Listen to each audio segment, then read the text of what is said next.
Hey, what's going on, guys and gals? Listen, I am very, very excited to announce the release of the new ePub that I finished up. It's called Understanding the Behringer Wing, Channel Strip Processing, FX, and Inserts. Now, I've already got a couple emails regarding the program that you should be using to read this. And on your tablets, your smartphones, I know on the iPad and the iPhone, it's going to read it automatically. They have their own program built in. Up here on my computer, it's a Windows computer. You go up here and it's from the Microsoft Store. It's called ePub Plus. And when you click on it, it just goes through and it shows you. It's a free download. And that's what we're going to go look at. We're going to go look at what this ePub Plus looks like when you're viewing it on your computer. Okay? And I'm going to do some videos of the iPhone as well as the iPad. I don't want to make this too long. We're just going to browse through it, and I'm going to show you exactly what this is going to do. Okay? So let's go down and let's look at the ePub software. So here we go. If we go all the way back, that is the book right there. That's the cover for it. And we're just going to click on it, and it comes up right here. And the controls up here is you have your table of contents right here, TOC. There's 91 chapters, I do believe.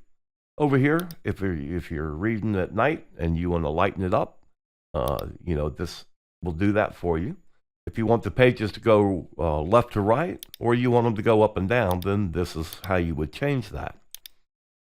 So at this point right here, we simply come down, and here it goes through. It's going to tell you what the copyrights are, all that good stuff that goes with it, the contents, everything here is clickable. So if we come down to the 76 limiter, here it is. We're going to come right here.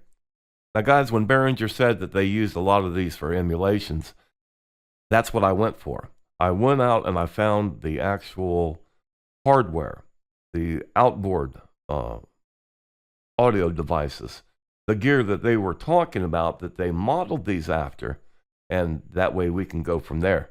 Now, if you're going to go up and watch a video on how to use it, just like it says right here, it emulates the Universal Audio 1176 FET compressor. And then it's got the history. I put in as much of this as I could get. So if you understand, why it's doing what it does, why they're using it, then you'll get a better understanding of how you can use it in your audio career, how you can use it with your mixer. And keep in mind that a lot of these are the same with the X32 and the M32 mixers as well. So when you see these links up here, that's what these are. Click on the video, that's where it's going to take you. And it's going to bring you right up here to the video, and they're going to talk about it, okay? Click off of it, and you're right back here. You go to the user's manual. What's it the user's manual for? It's for that Universal Audio part number. It's giving you everything here, guys. It is for that 1176. It's got the same controls.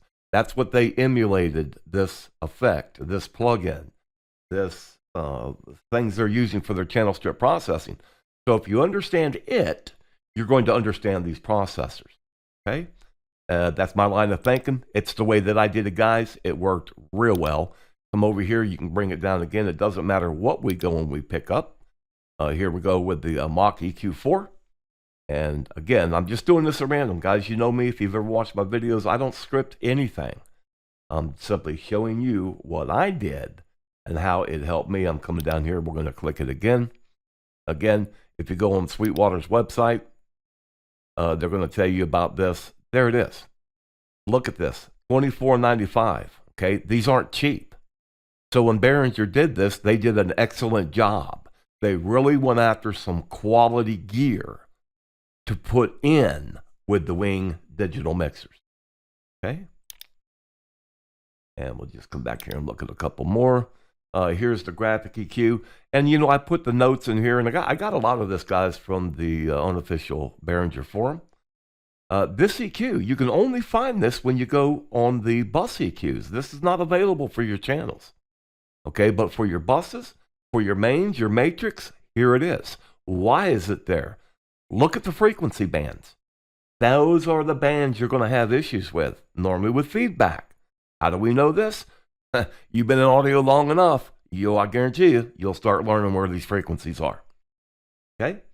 So again, if we just go through a couple more of them here, the Wing compressor, awesome compressor. Let me show you guys something right over here about the gate. I don't know where I've got it here. On the actual wing gate. LA leveler. All reverb. All these reverbs are the same way. The chamber reverb, here's a good one. And we'll get back to the gate in a second. Just so you know, when you go to put and use that gate, when you go down to the ratio, you've got to go all the way to the right. If not, then you're in the expander. Once you go all the way to the right, it's going to show you gate. Okay? So on these reverbs right here, look at all these people that used them.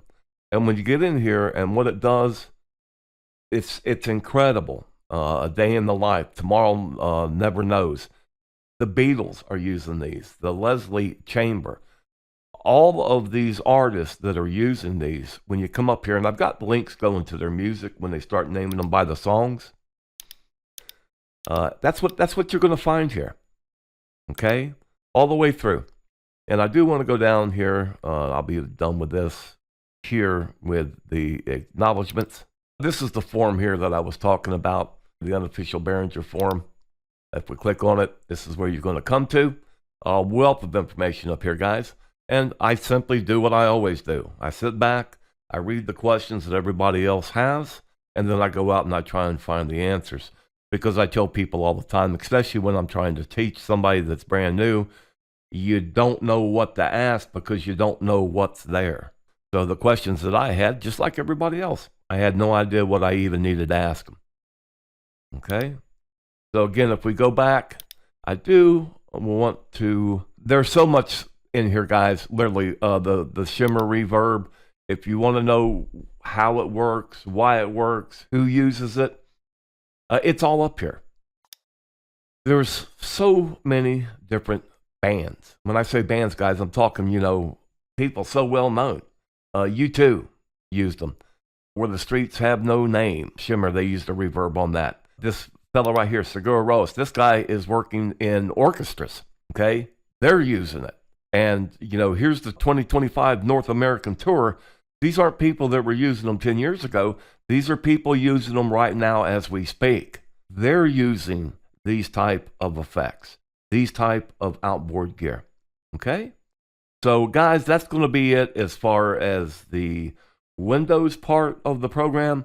And I'm going to go here now and we're going to start doing some videos with the actual iPad and then with my iPhone, and then that's going to be a wrap.